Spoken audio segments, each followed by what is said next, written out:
سیستانی دوستان عزیز که خیلی شما از او تقلید میکنید، میدانید که خمس او چقدر در سال؟ صدها میلیون دلار، صدها میلیون دلار، از میلیارد دلار بالاتر است بودجه سال او. برای خیلی راحته که چندین شبکه اینطوری را اضافه. او میدانی با این پول شما چیکار میکنه؟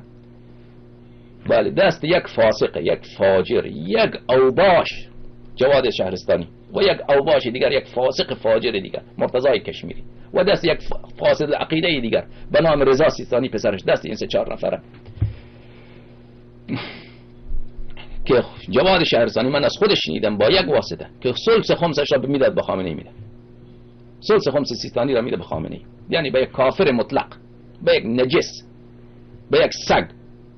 شما به من بگویید راه خدا همینه؟ رضا امام زمان علیه السلام همینه که اون کسی که ما کفرش را ثابت کردیم شما بیا ثلث مال امام عصر علیه السلام را به او بده؟ شما شیعیان ساده که حجت خدا نائب خدا، نائب امام زمان علیه السلام به اون ندهیم مجزیه.